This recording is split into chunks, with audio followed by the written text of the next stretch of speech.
Good morning, Heathlands, and welcome to week 65 of the Heathlands at Home extended broadcast. So far this week we've had Nick's exercise session on Monday at 11:15. Art Live with Helen Tuck was on Monday at 1 p.m. this week, making spring origami flowers. Ooh, it's nice. Mm. On Tuesday we had Sports Fanatics at 1:30 with Jackie. This week Jamie prepared the quiz and made it pretty hard. The highest score was Connor with 7 out of 20, apparently. So well done to you, Connor, and well done to you, Jamie, for coming up with the quiz. I gotta say that the Heathlands are getting more clever and clever by the minute. More creative. So coming up next today from Heathlands at Home, live lunch from 12 p.m. to 12:45 p.m. Then Class Cooking Social is live today at 1. Well, today they are making, if I can pronounce this correctly, I don't know whether I've written it down correctly, but it's how I think of it in my head. A turkey baboti. I do not know what that means, but I'll take it. I'll just call it a turkey BLT. Oh, BLT. Get me hungry now. So anyway, join Jackie and everyone on the class cooking course today at 1. Coming up right now we have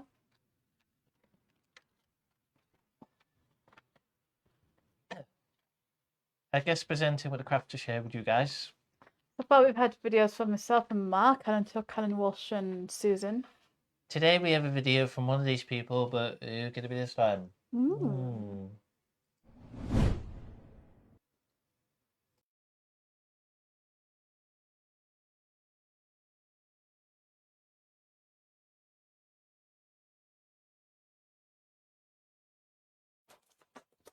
Hello Heathlands at Home, it's Helen here and I'm back with another origami instruction for you this week.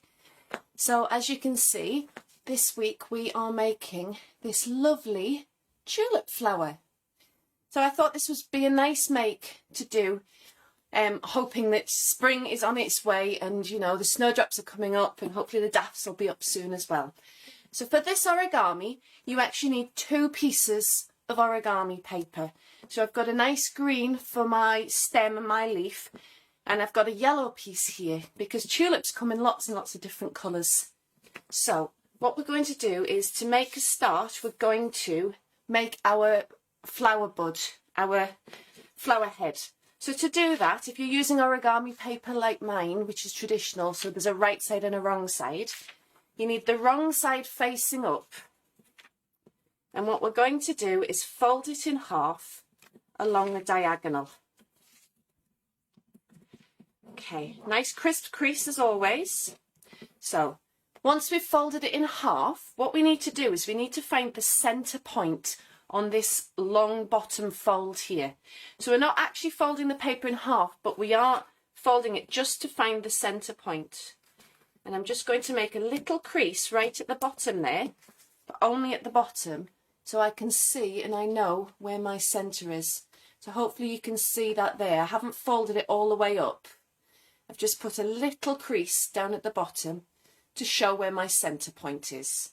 So the next thing you need to do to make your flower bud, your tulip head, is to, on that middle point there, fold your paper up over. So you're not folding it in half, you're folding it up over so that you get a point sticking out at the side here.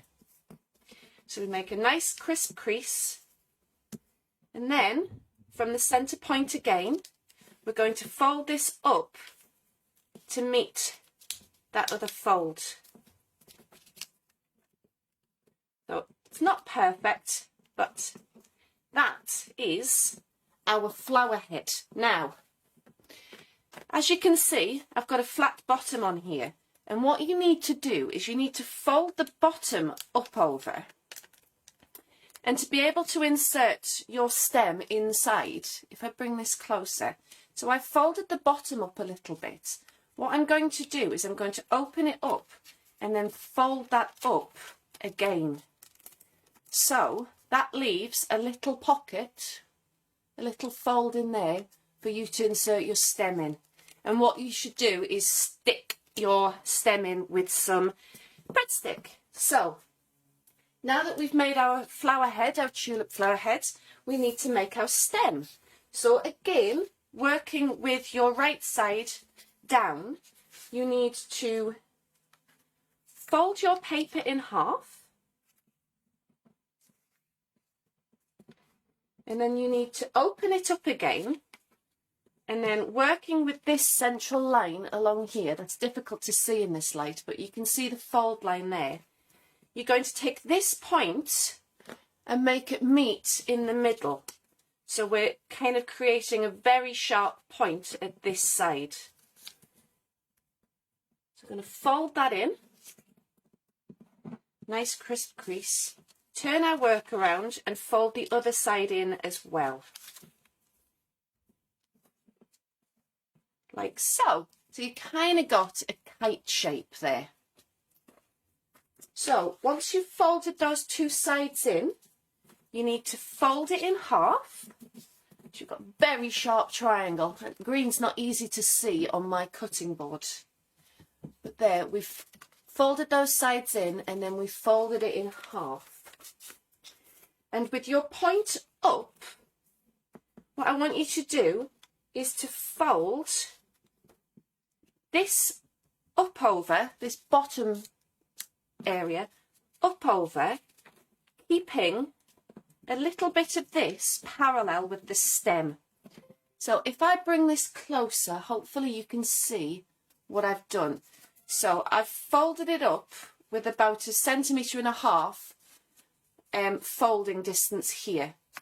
And that creates our lovely stem for our tulip flower. And all we need to do after that is to take some PVA glue and to attach our flower head to our stem. So that is our tutorial for today. The instructions will be in your activity book, and we will also put a blog post up for you and post it on Facebook. Hope you enjoy this one, guys, and we'll see you again soon. Bye.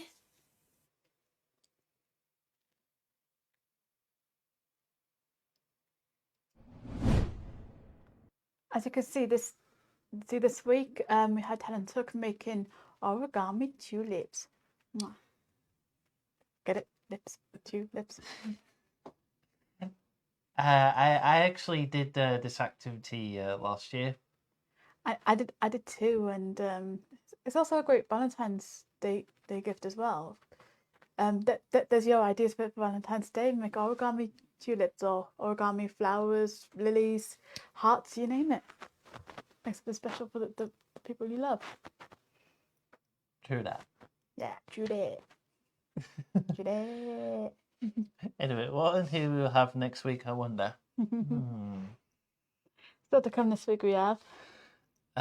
Quiz of the week, answers and results on Thursday at 1. This week is with the one and only Helen. This will be the last week that this quiz will be over Google Meet. What? Say what? So as of next week, the quiz will be hosted over Zoom. Zoom. This will give the quiz masters more capabilities to use audio and video for the quiz rounds. Nice. Wow. I remember the quiz sheets are emailed out on Thursday morning with the Heathlands at Home daily email, or you could pick one up at the Heathlands. And as the quiz is going over from Google Meet to Zoom, I may need to go over the rules again. Oh yes. So the rules. No Googling, no cheating, be honest with your answers. When you put an answer down, you can't change it, and you can't put down more than one answer. You can only put down one. Just one. Uno. Otherwise, my 2 punishments will be I will take a large KFC meal, put it all in a blender, and you'll be made to drink it. Oh. Or You'll be made to do a try not to laugh challenge, and if you laugh, you'll be electrocuted. Make sure you do that filled with your mouth filled with water. I've seen a lot of them. My two punishments are you have to. I'm not sure if I can say that, but no, I don't think I'm going to say. Just take off one layer of clothing, and when I'm on the Heathlands, like that for like 30 seconds. And my second punishment is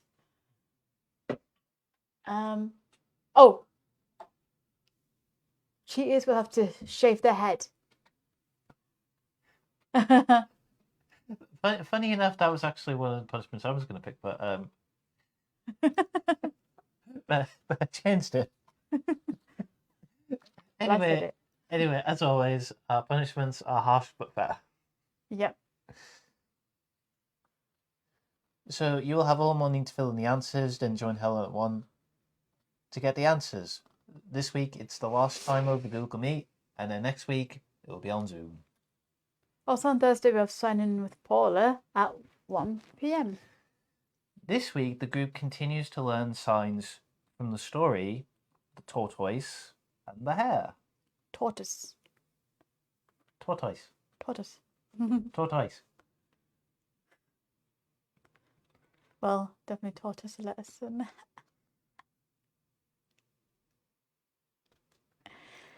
Anyway. Yeah. Ethan's book club is with Jeanette and Susan's on Thursday too. On Friday to start the day, we have Maria's workout at 10:30. Mambo Italiano.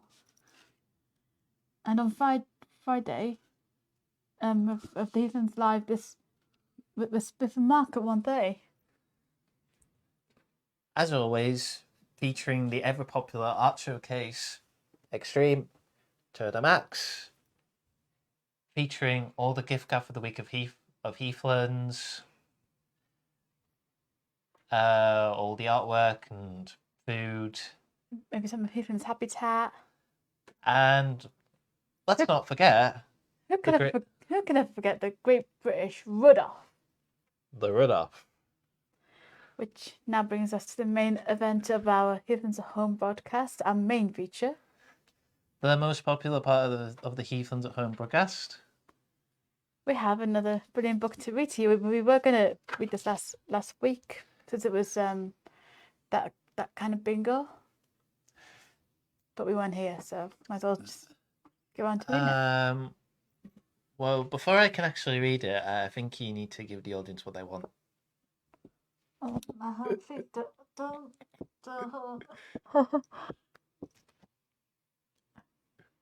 I did it last week. Why?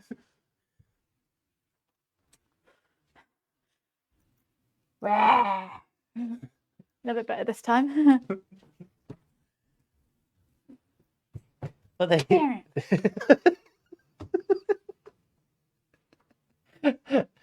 Well, what? You always make me do that. It's for the content. Just read. Anyway, today's book is Harry and the Bucket Full of Dinosaurs. Which is actually one of my favourite childhood books of all time. And also a TV show. Well, there are all the names in there. And the pronunciations. I think we should give this one to Spiff. He needs help with a few. Actually, maybe we can give this to him the next time we do Dinosaur Bingo. Yeah, I think we should keep it in the purple bubble so he can get all the pronunciations. Although last week was actually spot on. I tuned in and it wasn't that bad.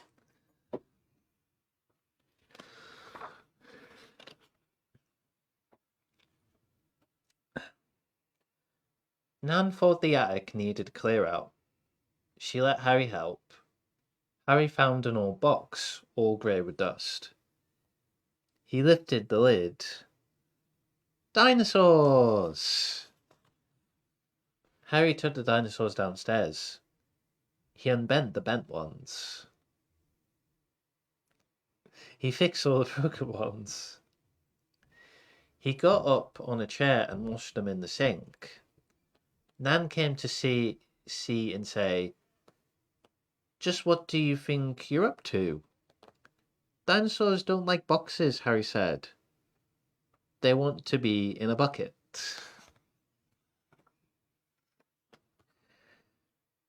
Sam came in from watching TV. She said it was stupid, fussing over so much junk. "Dinosaurs aren't junk," Harry said. The next day, Harry went to the library with Mum. He took the dinosaurs in their bucket. He found out all the names in a book and told them to the dinosaurs. He spoke softly to each one. He whispered, "You are my..." Skeletosaurus. Skeletosaurus. Skeletosaurus. "You are my Stegosaurus. You are my Triceratops."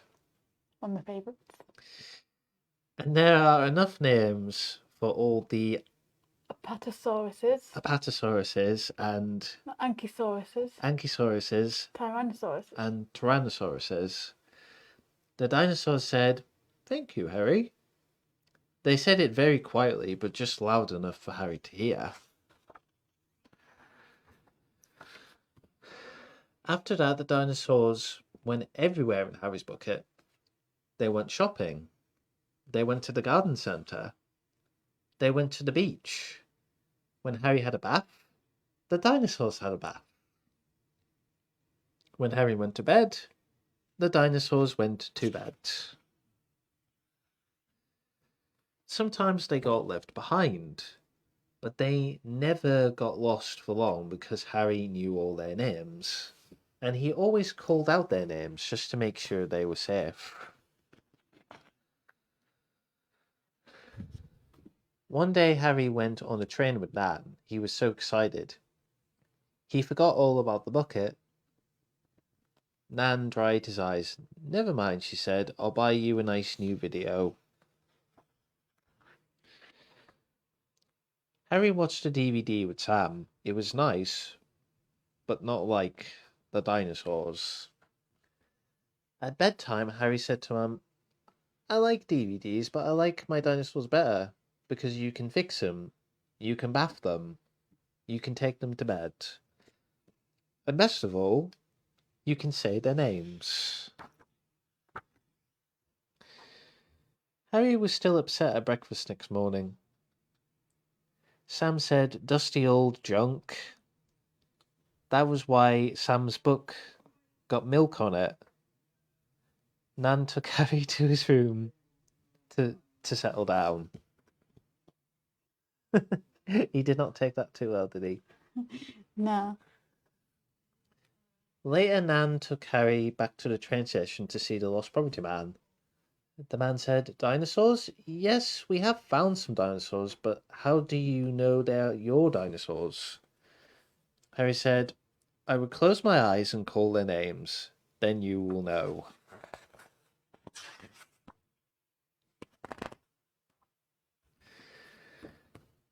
And Harry closed his eyes and called the names. He called, "Come back, my Skeletosaurus. Skeletosaurus. Come back, my Stegosaurus. Come back, my Triceratops." He called, "Come back to the Apatosauruses. Apatosauruses Ankysauruses. and the Ankysauruses Tyrannosauruses. and the Tyrannosauruses and all the lost old dinosaurs." And when he opened his eyes, there they were, all of them standing on the counter next to the bucket. "All correct," said the man. "These are definitely your dinosaurs, definitely." And the dinosaurs whispered to Harry. They whispered very quietly, but just loud enough for Harry to hear. they said, "You are definitely our Harry. Definitely."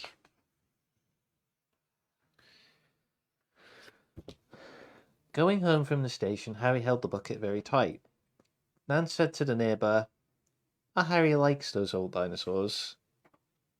"Definitely," whispered Harry, "and my dinosaurs definitely like me." And Endosaurus. I like that.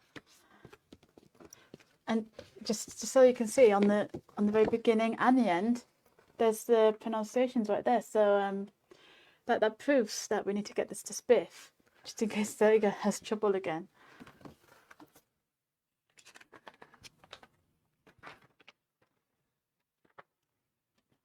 Anyway, that was a very nice little story. Very moving, actually. One of my favourite childhood stories. And it was also a TV show and animation. I know I used to watch that a lot when I was a kid. So did I. It was on Playhouse Disney quite a lot, which is now Disney Junior. So anyway, we are back again the same time next week with another awesome book to read to you guys. Have a great rest of your week. Stay safe and stay happy. Stay positive, and we'll see you all again really soon. Bye. Bye.